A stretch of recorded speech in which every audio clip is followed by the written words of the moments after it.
Assalamualaikum warahmatullahi wabarakatuh. Waalaikumsalam warahmatullahi wabarakatuh. Bismillahirrahmanirrahim. Alhamdulillahi rabbil alamin. Wassalatu wassalamu ala ashrafil mursalin wa ala alihi wa ashabihil mujahidin at-tahirin, amma ba'du. Saudara-saudara kaum muslimin rahimakumullah.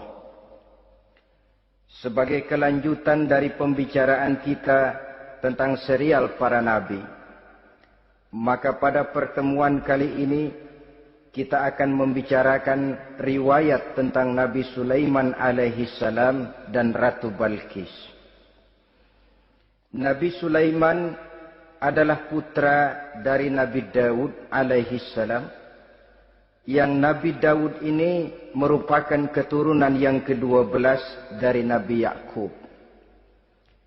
Pada diri Nabi Sulaiman bertemu kebesaran dunia dan kebesaran akhirat. Ya, beliau seorang raja, ya, beliau seorang rasul. Ya, beliau seorang pemimpin agama. Ya, juga beliau adalah seorang pemimpin negara. Alangkah idealnya memang jikalau ulama menjadi umara, atau jikalau umara adalah seorang ulama.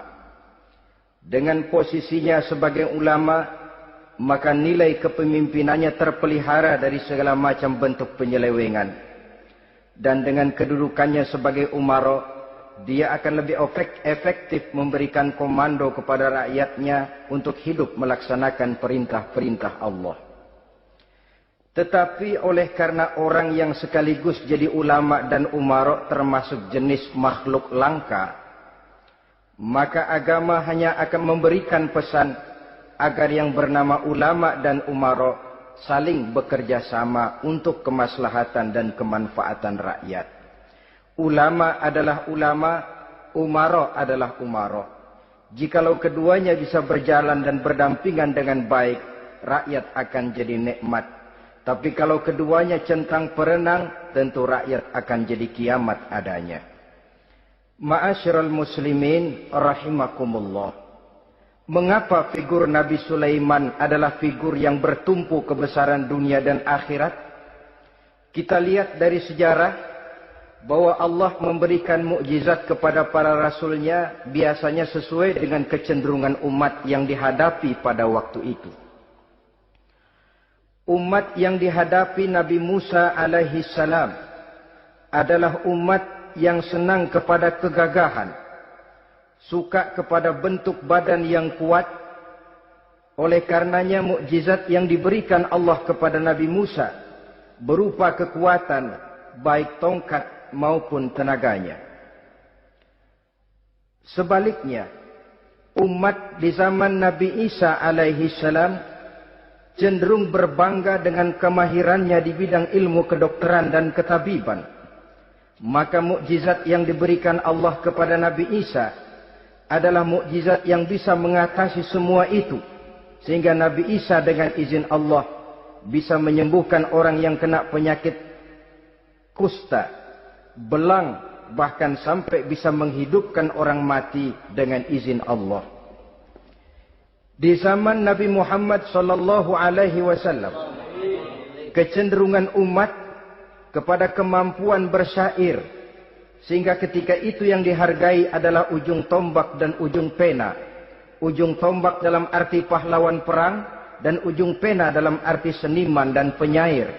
Maka di antara mukjizat terbesar yang diberikan kepada Nabi adalah Al-Quranul Karim, yang keindahan gaya bahasanya tidak seorang penyair pun sanggup menandinginya. Di zaman Nabi Sulaiman alaihi salam, kebesaran dan kemegahan dunia, kekuatan dan kejayaan menjadi ukuran. Kita tahu bahwa Jalut yang dihadapi oleh Nabi Daud adalah seorang yang bertubuh besar dan gagah perkasa, yang dalam sejarah lebih kita kenal dengan nama Goliat misalnya. Maka tidak heran kalau mukjizat yang diberikan Allah kepada Nabi Musa merupakan mukjizat yang bertumpu antara kebesaran dunia dan kebesaran akhirat. sebagai raja dan juga sebagai nabi. Tetapi yang patut menjadikan pelajaran buat kita terhadap seluruh kebesaran yang diberikan itu, Nabi Sulaiman berkata, "Haza min fadli Rabbi liyabluwani aashkuru am akfuru." Semua ini, kekuasaan dan kebesaranku, kejayaan dan kekayaanku, adalah anugerah Tuhan untuk menguji diriku. Adakah aku menjadi bersyukur karenanya, atau malah aku menjadi ingkar karenanya? Alangkah baiknya jikalau ucapan Nabi Sulaiman ini kita bisa resapi dan kita bisa terapkan dalam kehidupan ini. Seorang pedagang yang berhasil berkatalah seperti perkataan Nabi Sulaiman. Seorang pejabat dengan kedudukan tinggi berkatalah seperti perkataannya Nabi Sulaiman. Seorang ulama dengan posisi sebagai pemimpin yang non formal berkatalah seperti perkataan Nabi Sulaiman. Seluruhnya berkata, "Haza min fadli Rabbi." Seluruhnya ini adalah karunia Allah untuk menguji diriku, adakah aku bersyukur atau aku menjadi ingkar karenanya. Inilah sekelumit tentang kebesaran Nabi Sulaiman alaihi salam. Pada usia 13 tahun, beliau sudah mewarisi kerajaan ayahnya Nabi Daud dengan meninggalnya Nabi Daud alaihi salam. Dan sejak itu, keistimewaan Nabi Sulaiman alaihi salam sudah nampak dalam kehidupan. Beberapa keistimewaan bisa kita catat dari pribadi Nabi Sulaiman ini. Pertama, beliau cerdik, cerdas, dan bijaksana. Dan tentu saja harus begitu. Kalau Rasul goblok, mana ada umat yang mau ikut. Tetapi kecerdikan dan kecerdasan serta sifat bijaksana ini nampak dari beberapa kisah yang pernah dihadapinya. Pertama, di saat beliau berumur 11 tahun, ketika itu yang menjadi raja adalah ayahnya Nabi Daud, datang mengadu seorang petani bahwa sawah ladangnya, tanaman-tanaman yang ditanamnya habis dimakan oleh binatang ternak dari tetangga di sebelahnya. Maka ia mengajukan usul agar binatang ternak yang memakan tanam-tanamannya itu diberikan saja kepadanya. Nabi Daud meluluskan permintaan petani ini, tapi Nabi Sulaiman berkata, "Ayah, maafkan saya. Kalau boleh saya mengajukan usul, jangan seluruh binatang ternak gembala itu diberikan kepada petani.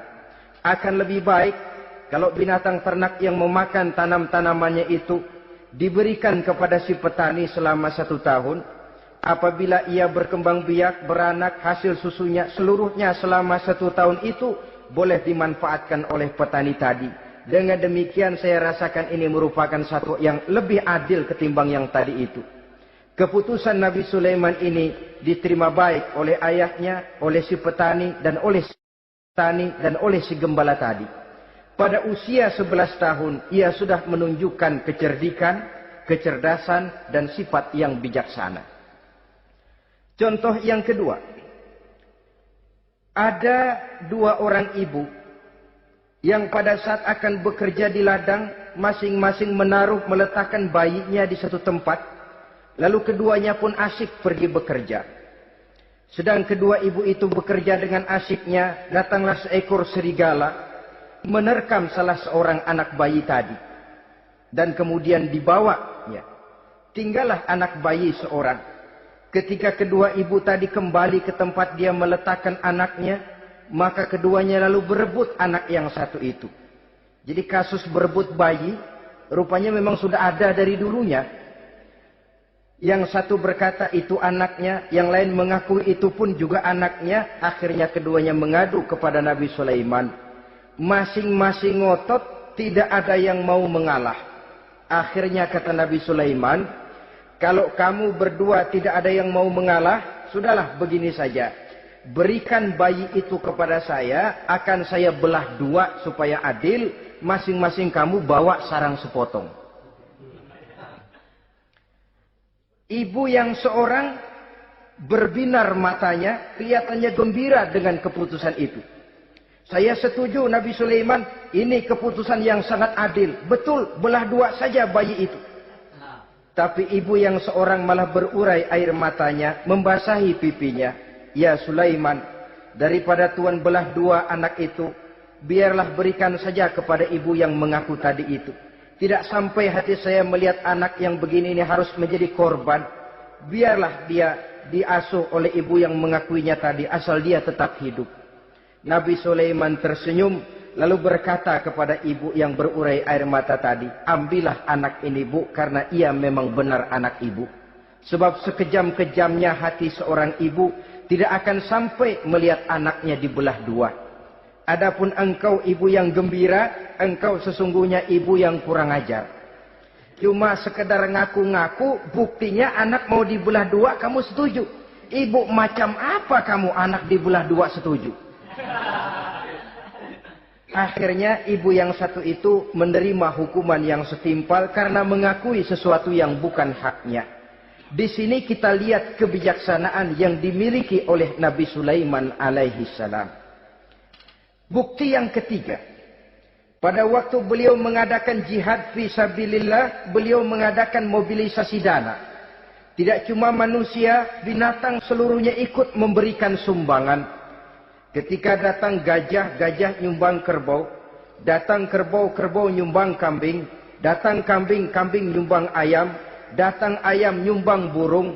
Datang burung nyumbang balang. Datang balang nyumbang semut. Gajah yang nyumbang kerbau, ngelihat balang nyumbang semut, ketawa. Hei semut, balang, Nabi Sulaiman kamu berikan semut untuk apa kayak gitu kecilnya?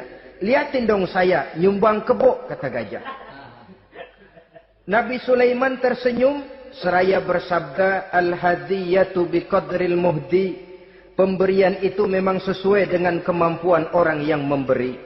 Kalau gajah nyumbang kerbau, itu wajar saja. Gajah besar, sumbangannya pun besar. Sebaliknya kalau balang nyumbang semut, itu juga memang pantas. Balang kecil, sumbangannya pun kecil. Yang tidak wajar kalau ada balang mau nyumbang kerbau, ada gajah nyumbang semut. Di sini kelihatan watak yang bijaksana dari Nabi Sulaiman alaihi salam. Ini merupakan ciri keistimewaannya. Setiap rasul dibekali dengan sifat ini yang namanya sifat fatonah. Cerdik, cerdas, dan bijaksana. Yang ini memang merupakan mukjizat. Kecerdasan seorang rasul tidak merupakan hasil sekolahan. Tapi merupakan bimbingan wahyu semata-mata. Dan ini yang tidak bisa ditandingi oleh manusia. Jadi jangan lalu ngambil dalih Rasul aja nggak sekolah pinter lalu ikut nggak sekolah ya goblok terus. Itu khususiat kok. Sifat yang namanya fatona itu merupakan bimbingan daripada wahyu. Adapun manusia jikalau dia mau cerdik, jikalau dia mau cerdas, jikalau dia mau bijaksana, dia harus belajar. Dia lewat bangku sekolah, dia lewat teman bergaul, dia lewat bertanya kepada orang-orang pandai atau autodidak. Dengan hidup banyak membaca dari kehidupan ini. Dengan demikian nilai kecerdikan, kecerdasan dan kebijaksanaannya akan bisa meningkat adanya. Ini keistimewaan pertama. Keistimewaan yang kedua, Nabi Sulaiman diberikan kekuasaan oleh Allah sehingga bisa menguasai angin, jin, bahkan juga mengerti segala macam bahasa binatang. Menguasai angin, beliau bisa menundukkan angin ribut dan memerintahkannya angin itu. Dalam surah Al-Anbiya ayat 81 kita temukan wali Sulaiman ar-riha asifatan tajri bi amrihi ilal ardil lati barakna fiha. Dan bagi Sulaiman ia mampu menundukkan angin ribut yang bertiup menurut perintahnya ke permukaan bumi yang kami berkahi di dalamnya. Menguasai angin, barangkali istilah sekarangnya, memahami betul meteorologi. Itu sebabnya mukjizat hanya diberikan kepada Rasul. Orang yang jiwanya sudah stabil. Coba kalau potongan kita diberikan keistimewaan bisa ngatur angin, Saban Sari main angin. Nggak boleh ada orang kita keselin. Kesel sama orang, undang angin, hantam saja. Maka mukjizat semacam ini hanya diberikan kepada orang yang jiwanya sudah stabil.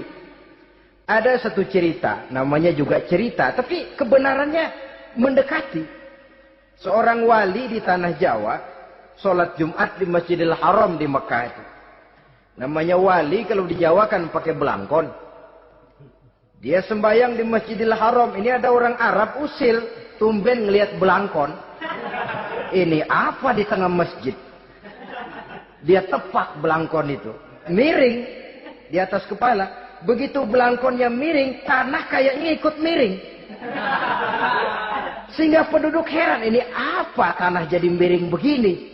Lalu ada seorang wali juga yang alim dan mengerti. Lihat-lihat di tengah Masjidil Haram ada belangkon miring di atas kepala. Jangan-jangan ini sebabnya ini. Dia samperin, dia dananin lagi tuh belangkon rata. Tanah kelihatannya kayak rata lagi. Keistimewaan seperti ini pun hanya diberikan kepada orang yang jiwanya memang sudah stabil. Coba kayak kita diberikan keistimewaan kayak begitu. Main belangkon melulu. Saudara-saudara kaum muslimin rahimakumullah. Juga bisa menguasai jin. Memerintahkan jin. Dan juga mengerti segala macam bahasa binatang. Kita bisa lihat dalam surah As-Saba ayat 12 misalnya. Demikian juga tentang mengerti bahasa binatang. Pada satu hari Nabi Sulaiman dan bala tentaranya lewat di satu lembah. Lembah itu kebetulan lembah semut. Ketika mereka lewat di lembah itu, Raja Semut lihat dari kejauhan, dia pidato kepada rakyatnya para semut itu. Apa katanya? Ya ayyuhan namlu dukhulu masakinakum. La yahtimannakum Sulaiman wa junuduh wahum la yash'urun. Jadi ini Raja Semut melihat Nabi Sulaiman datang bersama seluruh bala tentaranya, dia pidato kepada rakyatnya. Saudara-saudaraku rakyat semut, di mana saja suara saya bisa didengar. Perhatikan, lembah itu kebetulan lembah semut. Ketika mereka lewat di lembah itu, Raja Semut lihat dari kejauhan, dia pidato kepada rakyatnya para semut itu. Apa katanya? Ya ayyuhan namlu dukhulu masakinakum. La yahtimannakum Sulaiman wa junuduh.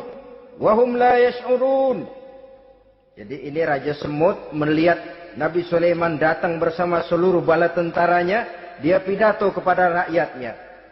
Saudara-saudaraku rakyat semut, di mana saja suara saya bisa didengar.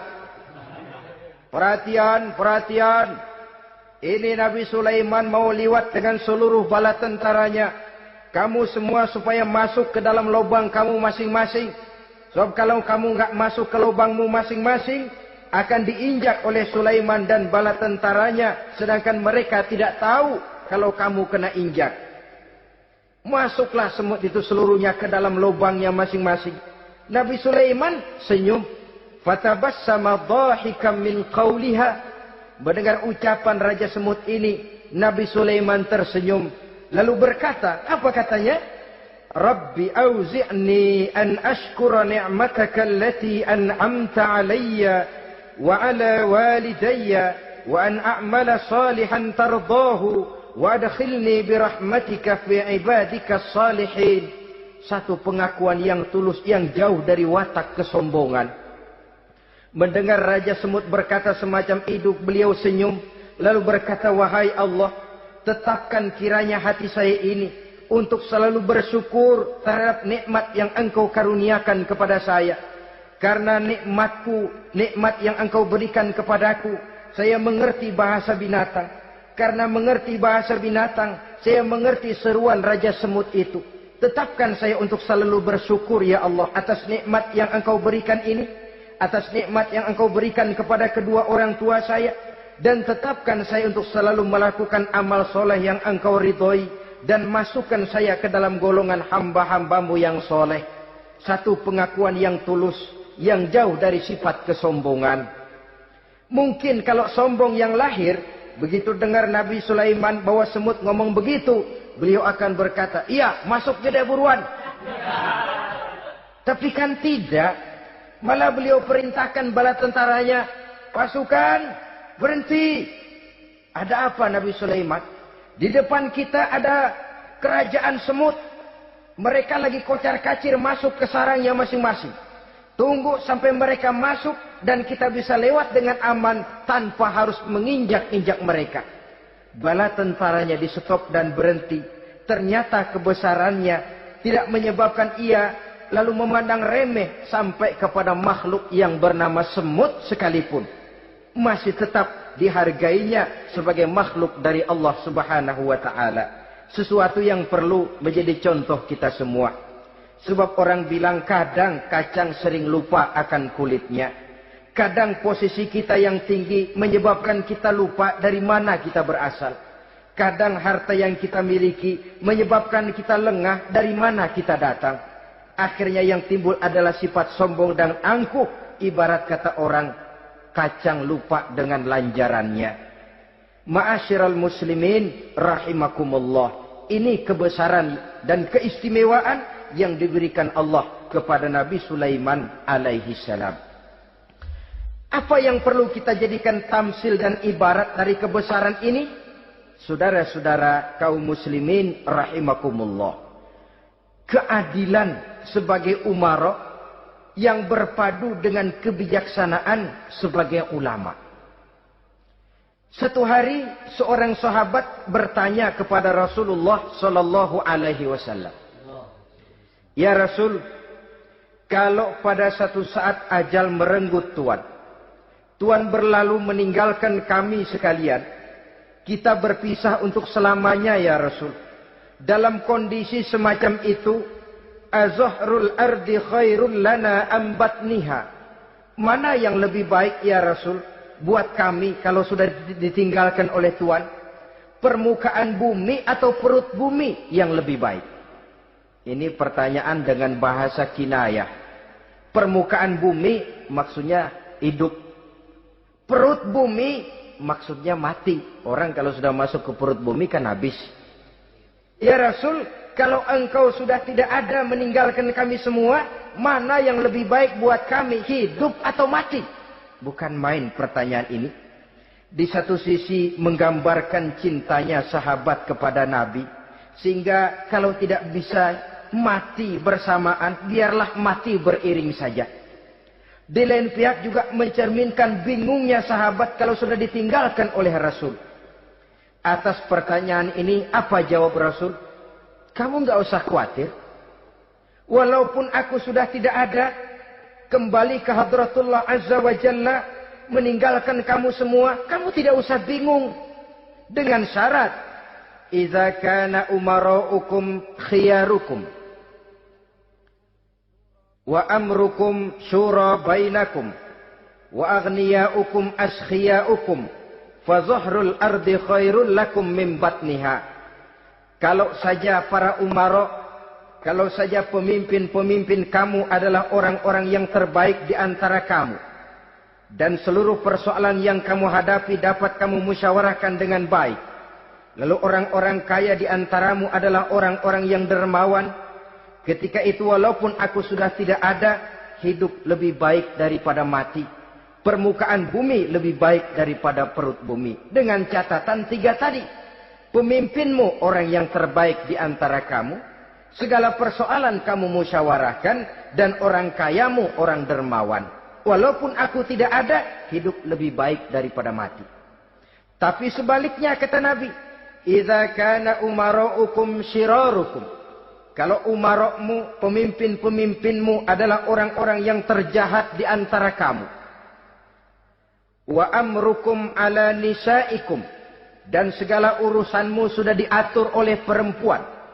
Walaupun dia tidak naik di bidang eksekutif, tidak memegang kekuasaan. Tapi kekuasaan bayangannya jauh lebih menentukan daripada kekuasaan yang sesungguhnya. Kalau perempuan sudah ikut campur mengaturmu. Kemudian wa askhiyaukum bukhalaukum. Orang-orang kaya di antaramu adalah orang-orang yang bakhil bin pelit alias kikir. Maka ketika itu kata Nabi, fabatnul ardi khairul lakum min zahriha. Perut bumi lebih baik daripada permukaan bumi. Apa yang bisa diharapkan dari pemimpin yang zalim?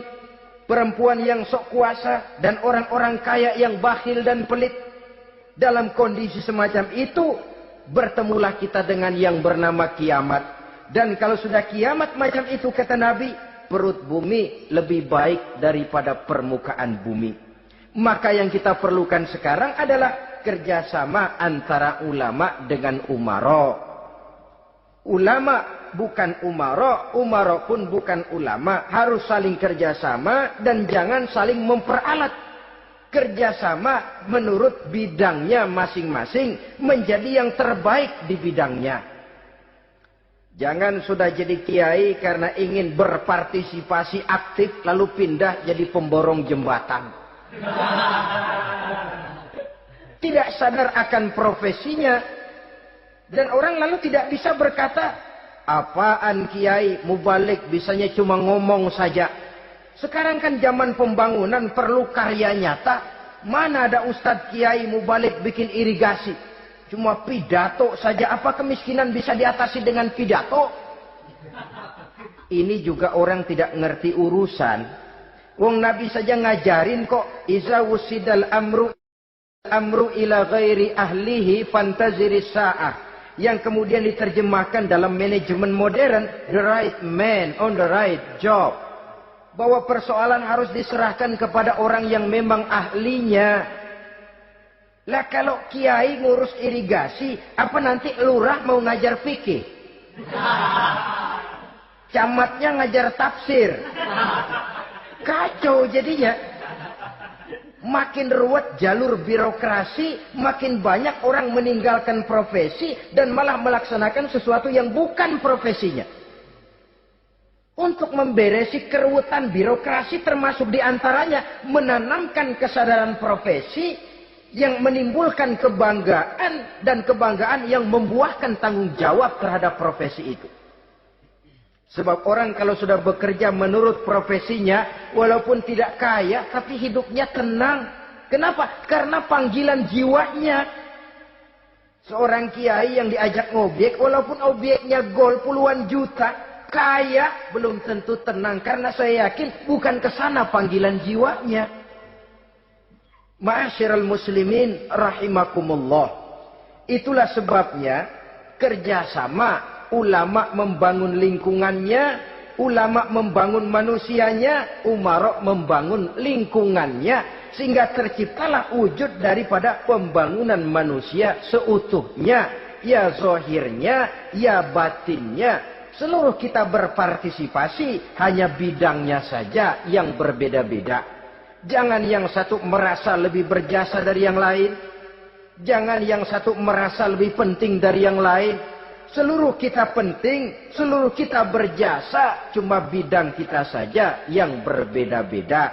Inilah bahasa Quran, kullun ya'mal ala syakilatih. Setiap orang bekerja menurut profesinya masing-masing. Ma'asyiral muslimin rahimakumullah. Kita kembali kepada riwayat Nabi Sulaiman alaihi salam. Satu hari ketika beliau sedang menginspeksi pasukan, berkumpullah pasukan beliau itu, ya tentara yang manusianya, ya pasukan jinnya, ya seluruh binatang-binatangnya berbaris. Beliau selaku inspektur upacara mengadakan inspeksi pasukan. Dari sekian pasukan-pasukan yang diperiksanya pada waktu itu, Nabi Sulaiman melihat tidak terdapat burung hudhud. Beliau bertanya-tanya, "Ma liya aral hudhuda am kana minal ghaibin?" Kemana burung hudhud? Orang lain pada kumpul, dia sendiri tidak ada. Awas kalau dia datang, kalau dia tidak bisa memberikan alasan yang tepat kemana dia, akan saya berikan sanksi dan hukuman. Ini namanya pemimpin yang bertanggung jawab toh. Seorang pun dari yang dipimpinnya tidak ada, menjadi pertanyaan. Tidak lama kemudian datang burung hudhud. Begitu datang lalu memberikan laporan kepada Nabi Sulaiman. Kalau istilah sekarang, begitu dia sampai berdiri hormat, lapor, kata hudhud ini.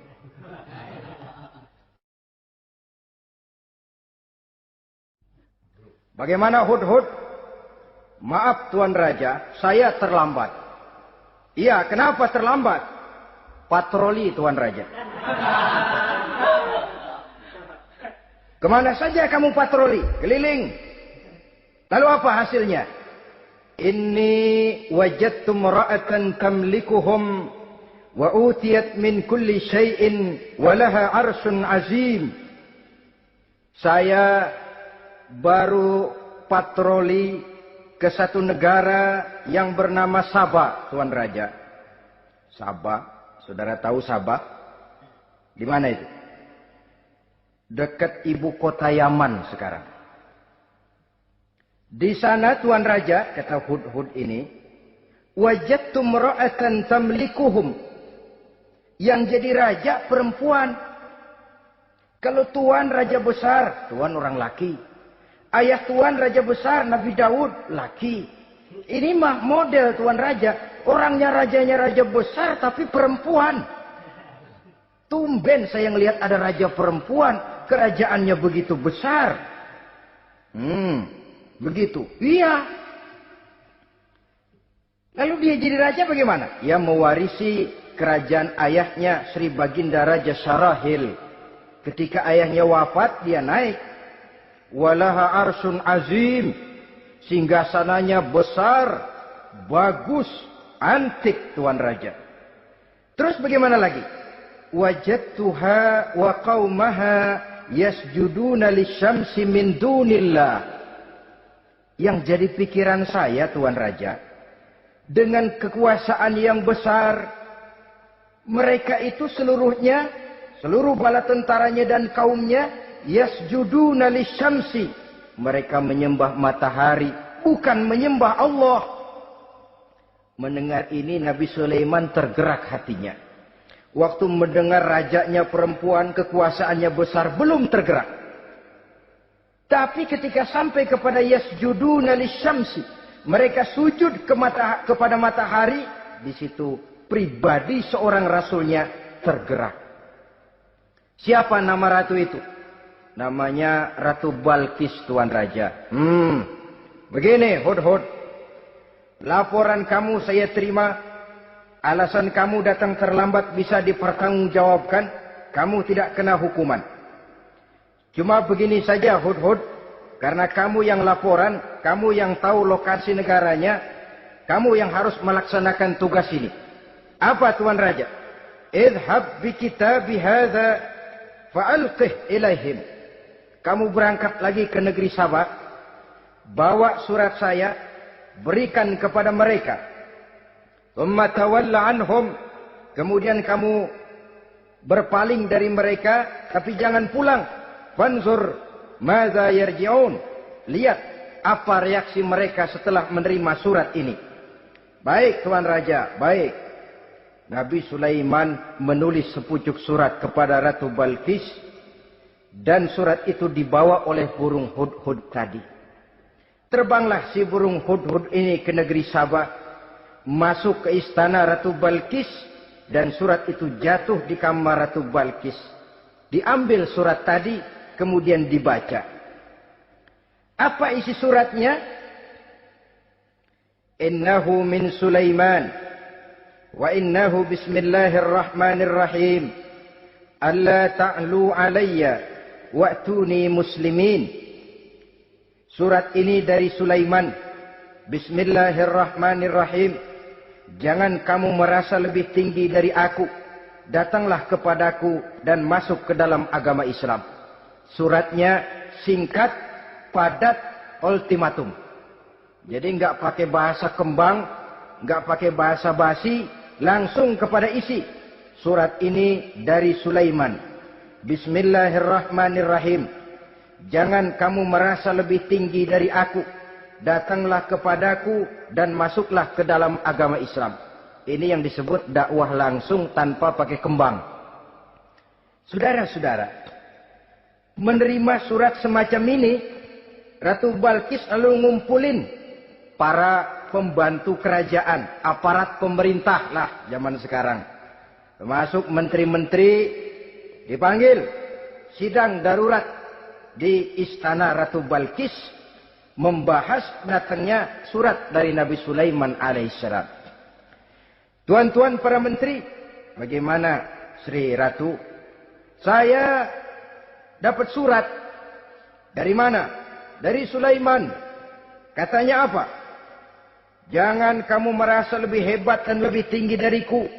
Datanglah kemari dan masuklah ke dalam agama Islam. Menurut pendapat tuan-tuan menteri, bagaimana surat ini?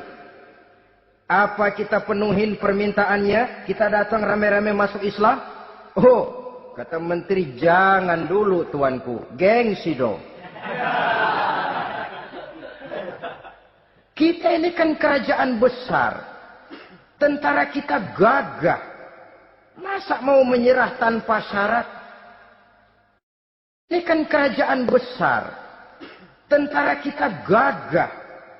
Masa mau menyerah tanpa syarat? Soal nanti kita kalah atau menang itu soal lain, Tuan Perdana Menteri, Tuan Ratu. Tapi bahwa kita punya harga diri itu harus kita tunjukkan lebih dulu. Jadi menurut Tuan Menteri bagaimana? Kami sih nunggu komando Tuan Putri saja. Artinya kalau boleh perang saja.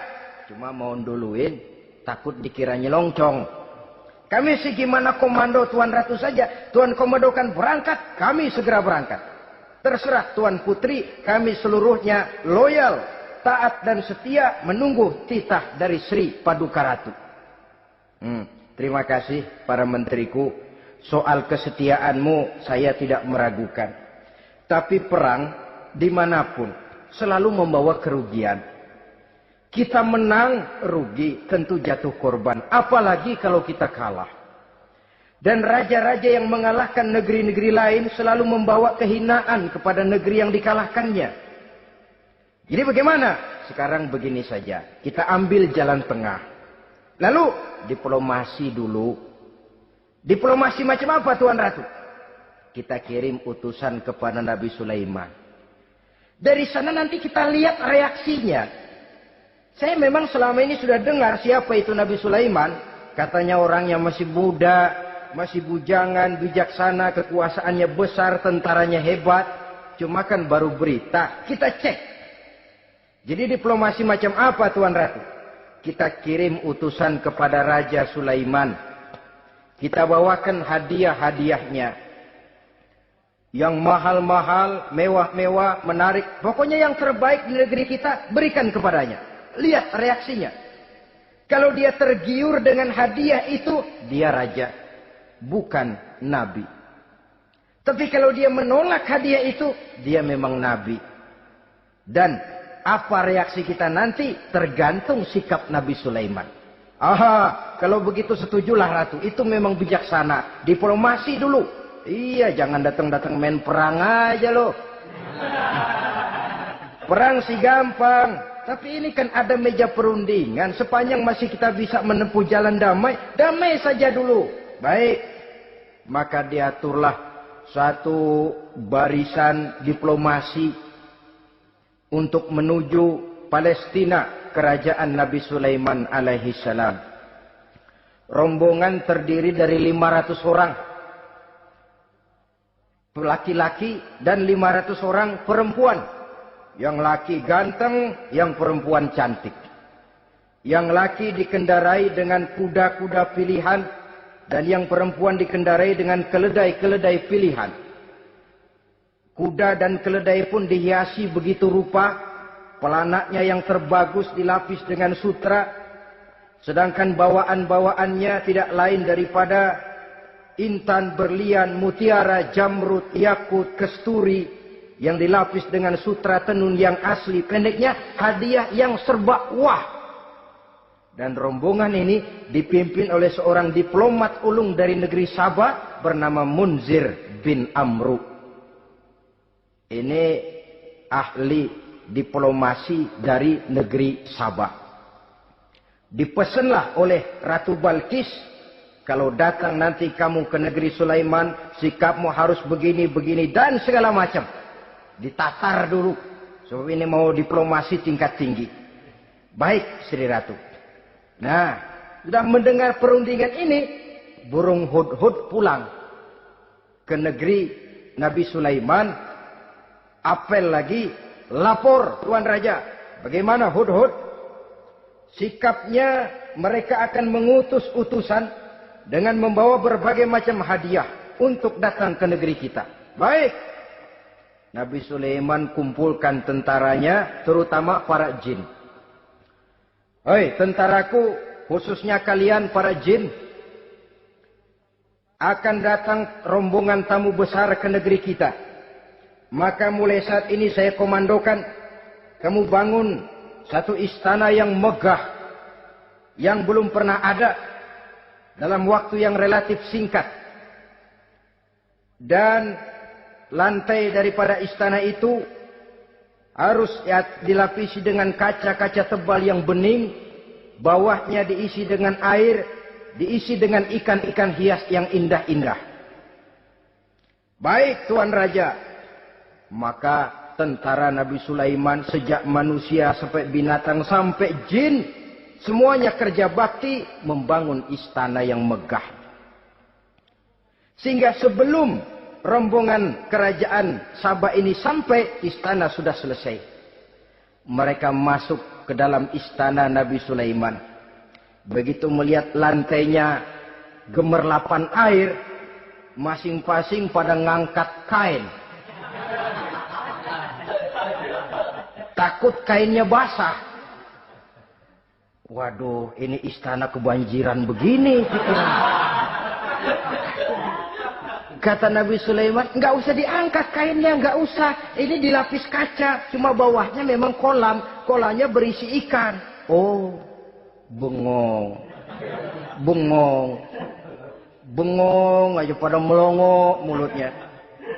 Saudara-saudara, jadi persis orang yang tinggal di puncak gunung datang ke tengah-tengah kota. Kan noraknya minta ampun. Apaan aja ditunjuk. Apaan aja dilihat, apaan aja ditunjuk. Ini ya, itu ya, wah. Wah, sudah semuanya serba wah. Jadi kalau istilah tingkat diplomasinya, mereka sudah kalah mental. Dan itu sudah kemenangan pertama dari Nabi Sulaiman. Sudah shock. Mereka merasa negeri Sabah kaya, luar biasa, hebat. Begitu datang ke negeri Sulaiman, mereka jadi orang norak kayaknya. Sudah kumpul, nah selamat datang tuan-tuan ke negeri kami. Ada pesan apa? Majulah Munzir bin Amru. Tuan Sulaiman, bagaimana? Kami diutus oleh Sri Baginda Ratu Balkis untuk menyampaikan hadiah-hadiah yang kami bawa ini. Intan, berlian, yakut, jamrud, kesturi, dan barang-barang mahal lainnya. Mudah-mudahan Tuhan bisa menerima dengan senang hati. Nabi Sulaiman tersenyum. Lalu beliau berkata, Atumiddunani bimalin, fama atani Allahu khairun mimma atakum. Kamu mau memberikan saya seluruh hadiah-hadiah permata intan ini? Padahal apa yang telah diberikan Allah kepada saya jauh lebih baik dari apa yang telah diberikannya kepadamu. Kamu merasa bahwa saya kekurangan semua ini? Ketahuilah tuan-tuan, saya punya lebih banyak dari apa yang tuan-tuan berikan sekarang ini. Irja' ilaihim, bawa pulang kembali seluruh hadiah ini. Sampaikan salam saya kepada ratumu, Ratu Balkis. Falanatiyannahum bijunudin la qibala lahum biha. Kalau mereka tetap tidak mau datang menyatakan keislaman, kami yang akan datang ke sana dengan seluruh bala tentara kami yang mereka pasti tidak akan sanggup menghadapinya. Saudara bisa baca dalam surah An-Naml ayat 36. Saudara hadirin ma'asyiral muslimin rahimakumullah. Kalau orang sudah silau dengan yang namanya upeti, hadiah, harta, secara mental dia sudah jatuh. Andai kata ketika itu Nabi Sulaiman menerima seluruh hadiah tadi, maka misi kerasulannya tidak akan jalan. wibawanya hancur, dan dia tidak akan sanggup lagi mendakwahkan Ratu Balkis untuk masuk ke dalam agama Islam. Dia akan jadi cemoohan di negeri Sabah. Sulaiman ngomong aja dikasih hadiah telap. Nah, ternyata ada yang lebih mahal dari harta, ada yang lebih mahal dari intan dan mutiara, ada yang lebih mahal dari pangkat dan kedudukan. Apa dia? Harga diri. Dan itu yang langka sekarang ini. Lebih baik jalan kaki tapi kita bebas mendongakkan kepala kemanapun kita mau, daripada naik mobil empuk tapi mata nunduk saja nggak berani lihat ke atas.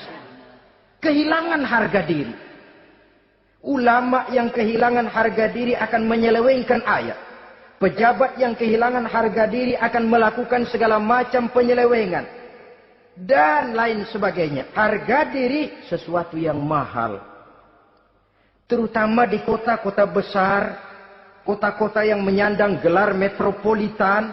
Biasanya harga diri ini sudah tidak dihiraukan orang lagi. Cuma untuk uang yang relatif kecil, cuma untuk kedudukan yang temporer, orang tidak segan-segan mengorbankan sesuatu yang paling mahal yang bernama harga diri. Akhirnya suap merajalela, sogok menjadi-jadi, semir pun menjamur. Bahkan malah kadang-kadang jadi target. Sehingga ada pernah berita jabatan wakil gubernur katanya dikomersilkan. Siapa yang bisa memberikan sekian puluh juta, dia akan naik. Ini kalau sudah begini, ya salam. Orang itu kalau memperoleh satu jabatan karena mengeluarkan banyak uang, percayalah saudara. Begitu dia naik ke jabatan itu, langkah pertama yang dia lakukan, bagaimana supaya uangnya bisa kembali. Bukan bagaimana bekerja sebaik-baiknya. Bukan bagaimana mensejahterakan rakyat sebaik-baiknya. Karena dia merasa naik jabatan banyak mengeluarkan uang. Setelah dia naik, gimana supaya pulang modal dulu. Lebihnya kalau ada, baru bekerja buat rakyat. Itu pun kalau nggak keburu pensiun. Kadang-kadang malah lebih celaka lagi. Kalau sudah mau pensiun, baru bikin pemutihan. Wah, saya baru rajin iktikaf di masjid. Pergi haji. Kenapa? Udah pensiun. Tapi waktu masih aktif, tanda tangan masih laku, nota masih dihargai, kata belece masih berwibawa, lupa berbuat untuk hari depan dirinya sendiri, yaitu akhiratnya, konon lagi untuk umat dan agamanya. Jadi untuk mengabdi, berbuat baik kepada umat, berkhidmat kepada agama, iktikaf di masjid, tuan-tuan, tak usahlah nunggu sampai pensiun. Manfaatkan posisi yang tuan-tuan punya sekarang ini untuk beribadah dengan sebaik-baiknya. Itu pun masih bersyukur, masih bisa mengadakan pemutihan daripada tidak sama sekali. Cuma alangkah akan lebih efektifnya lagi kalau itu diawali pada saat kita masih mempunyai posisi kunci. Ini reaksi Sulaiman, saudara-saudara, diberikan hadiah yang mahal, atau midunani bimalin. Kamu mau nyogok saya dengan hadiah ini? Yang diberikan Allah lebih hebat dari yang kau bawa sekarang ini. Apa yang saya cari? Oleh Allah saya telah diberikan sesuatu yang lebih besar dari yang kau bawa. Sudah, bawa pulang saja. Sampaikan salam kepada ratumu.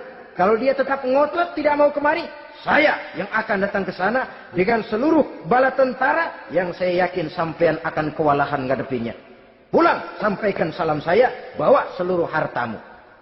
Diplomasi tahap pertama menang total. Utusan Raja Sabah sudah kalah mental, kalah juga fisik. Pulanglah mereka dengan membawa kembali seluruh hadiah yang mereka ingin sampaikan tadi. Bisa dibayangkan mentalnya itu. Ya. Sama juga kita sudah punya niat ingin menyogok seseorang, tahu-tahu yang mau disogok nggak nerima. Pulang kayaknya muka kan belipet. Sulit ketemu orang. Jadi perasaan kita orang pada ngetawain aja. Padahal orang mah nggak tahu persoalannya. Itu sikap mental sendiri itu. Jadi memang saudara-saudara, ini berkaitan. Walaupun yang mau nyogok banyak, kalau yang disogok nggak mau, nggak jadi. Walaupun ada yang minta disogok, kalau yang mau nyogok nggak ada, juga nggak nyetel. Lah ini nyetel, yang mau nyogok banyak, yang disogok pun ada. Jadilah perbuatan itu. Ma'asyiral muslimin rahimakumullah. Sampai mereka di kerajaan Sabah, mereka ceritakan itu, Ratu Balkis bengong. Ternyata yang saya dengar selama ini memang benar rupanya. Sulaiman bukan cuma raja, tapi juga rasul. Bukan cuma pemimpin negara, tapi juga pemimpin agama. Lalu bagaimana, Sri Ratu? Biarlah saya pikir-pikir dulu. Pikir.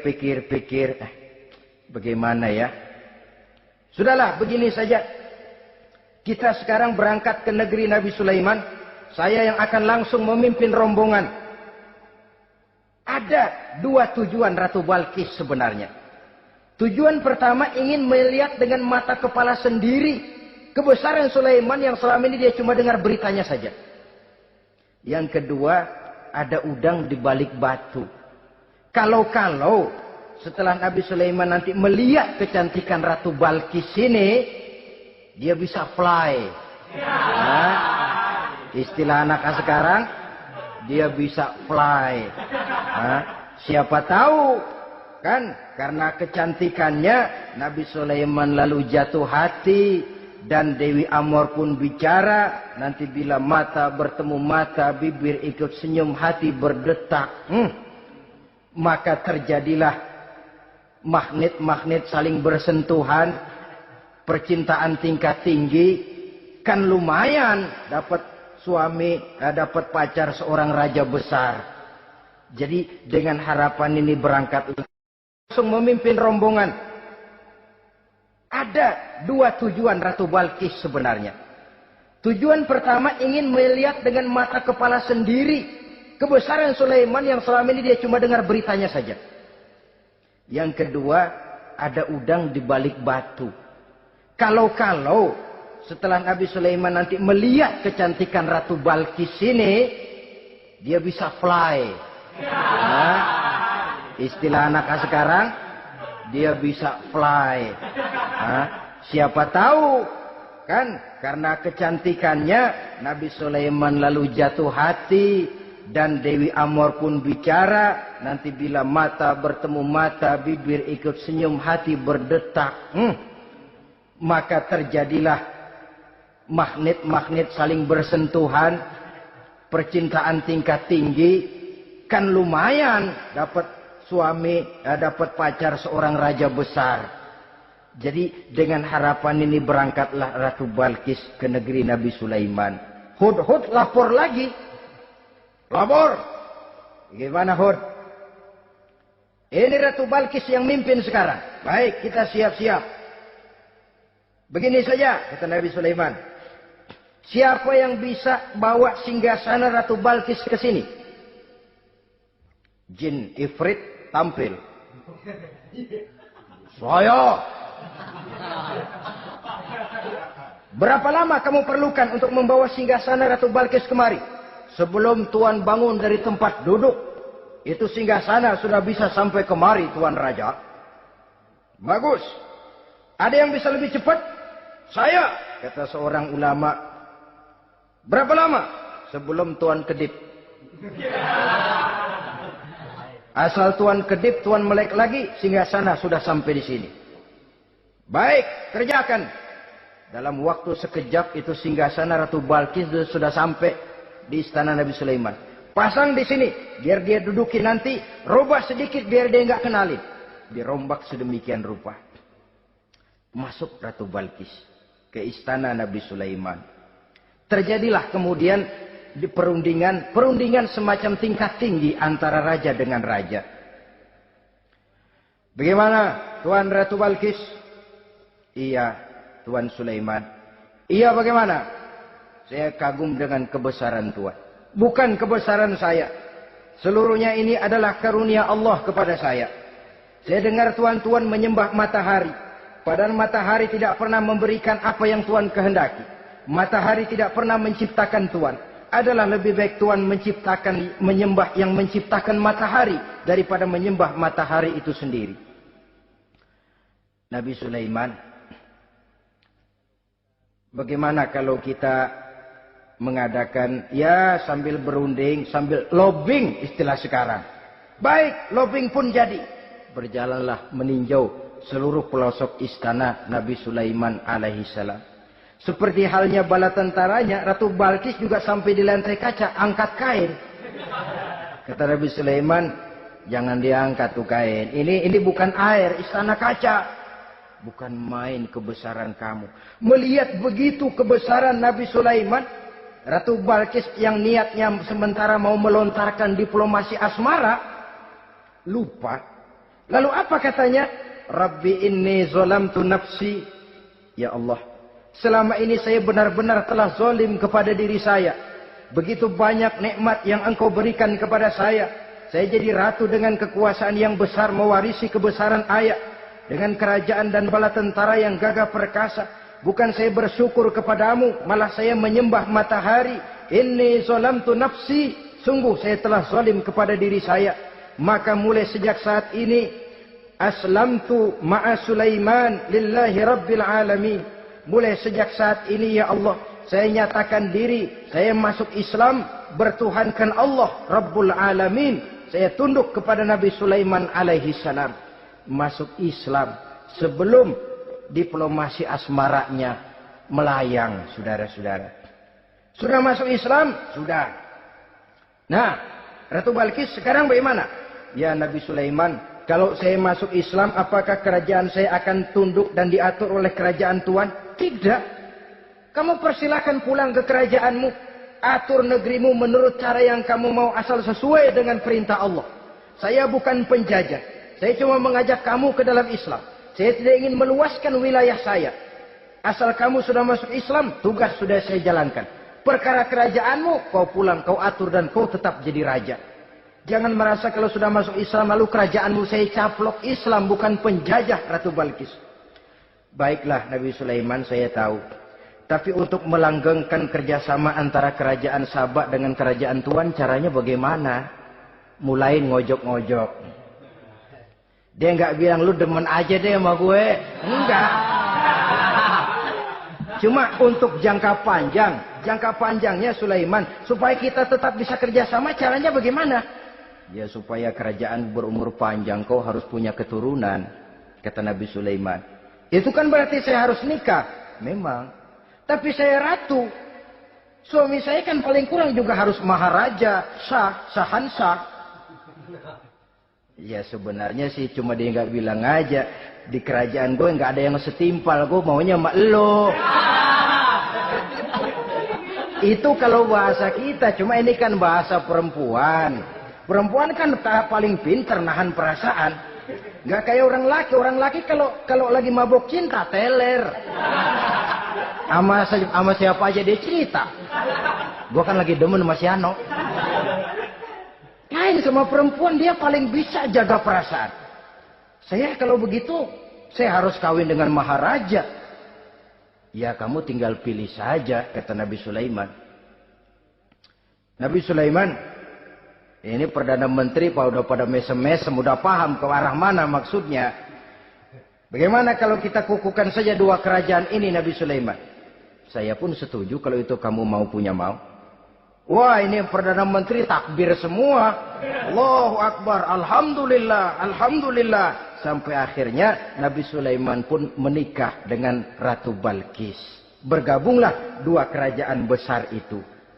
Saudara-saudara kaum muslimin rahimakumullah. Kemudian setelah bertahun Nabi Sulaiman wafat. Tidak seorang pun tahu karena beliau wafat sedang pegangan tongkat. Ketika tongkat dimakanin rayap, rapuh, baru beliau jatuh. Orang tahu kalau Nabi Sulaiman sudah wafat. Menurut riwayat, beliau wafat itu sedang sholat. Karena sholat Nabi Sulaiman cuma diri saja. Tidak pakai ruku dan sujud. Menurut riwayat lain, beliau sedang memandori jin dan tentaranya yang sedang kerja. Begitulah wafat beliau. Kita bisa baca dalam surah Saba ayat ke-14. Setelah beliau wafat, Palestina diserbu oleh Raja Bukhtanasor atau Raja Nebukadnezar. Seluruh kebesaran Sulaiman di bumi hanguskan. Istananya dihancurkan. Intan permata dan kekayaan beliau dirampok, dan tinggallah kebesaran Sulaiman cuma legenda saja yang kita kenal dengan istilah Haikal Sulaiman. Legenda, riwayat-riwayat yang sampai sekarang ini masih bisa kita telusuri kebenarannya.